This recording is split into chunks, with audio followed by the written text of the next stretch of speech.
আর এবার যে ছবি আপনাদের দেখাবো, জমি বিবাদকে কেন্দ্র করে মুর্শিদাবাদের সাগরপাড়ায় একেবারে ধুন্ধুমার পরিস্থিতি। দুপক্ষের মধ্যে বাঁশ লাঠি নিয়ে মারপিট। সাগরপাড়ার ধনিরামপুরের ঘটনা।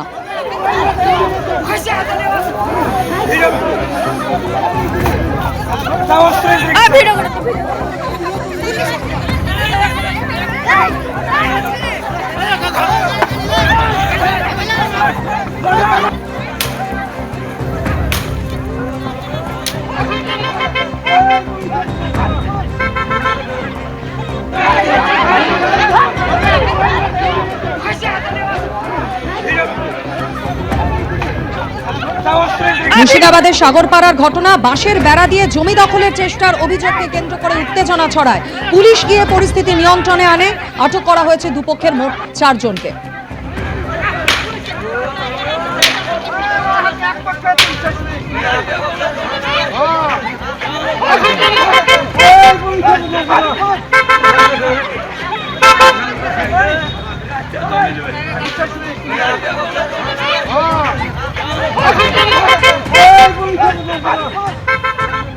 সুপ্রিম কোর্ট নির্দেশ দেওয়ার পরও ফারাক্কা, চাকুলিয়া, ইটাহার, বাসন্তীর মতো একাধিক জায়গায় এসআইআর শুনানি ঘিরে অশান্তি হয়েছে। সুপ্রিম কোর্টের উচিত ছিল রাজ্যের পুলিশ মন্ত্রীকে হলফনামা দিতে বলা।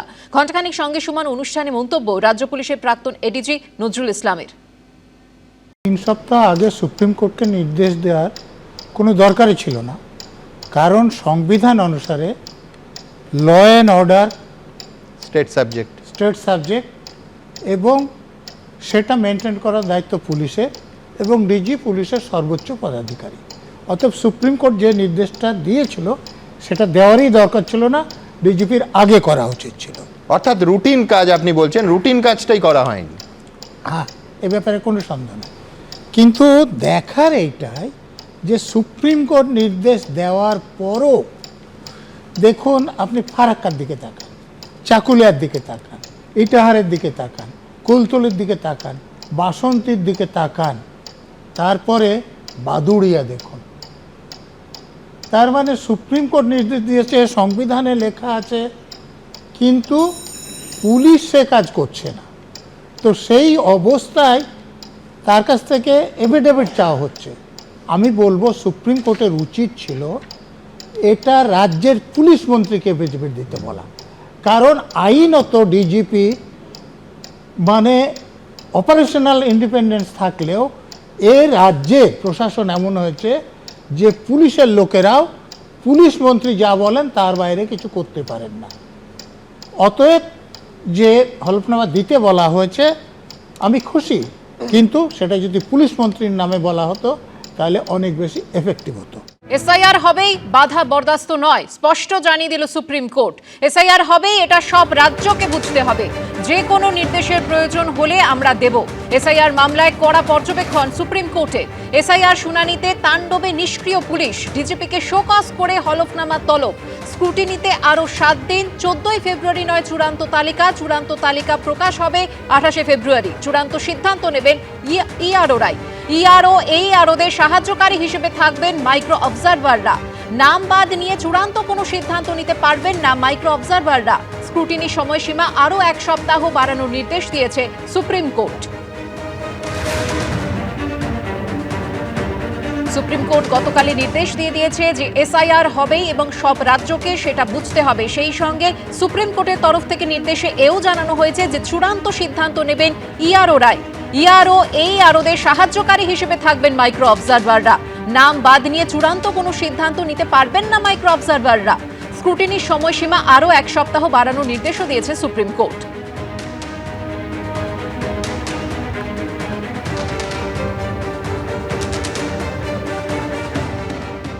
যে মূল উদ্দেশ্য নিয়ে মমতা বন্দ্যোপাধ্যায়ের অভিযান, নাটক, ড্রামা, উনি চেষ্টা করেছেন এসআইআর বন্ধ করতে। উনি চেষ্টা করেছেন 2024-এর লোকসভা ভোটে যে ত্রুটিযুক্ত ভোটার তালিকা তাকে সামনে রেখে নির্বাচনে যেতে।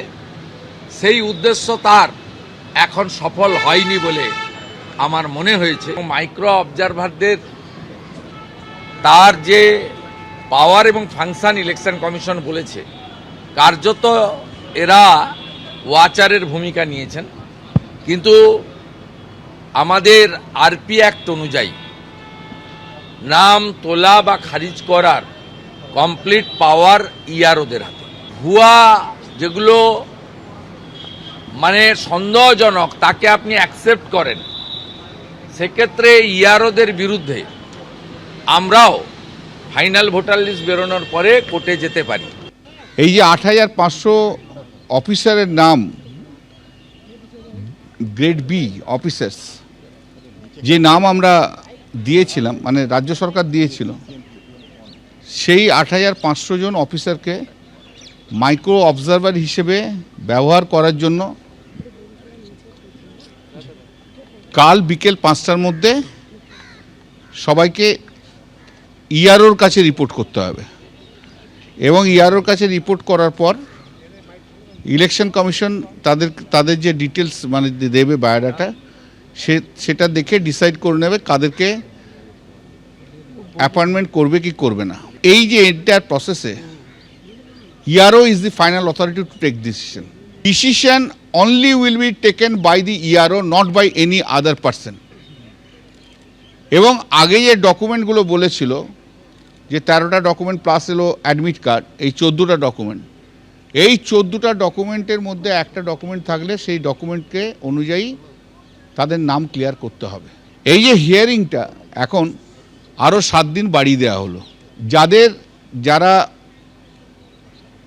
অবজেকশন দিয়েছে সেই অবজেকশনগুলোকেও গ্রহণ করতে হবে। এবিপি আনন্দ, এগিয়ে থাকে, এগিয়ে রাখে।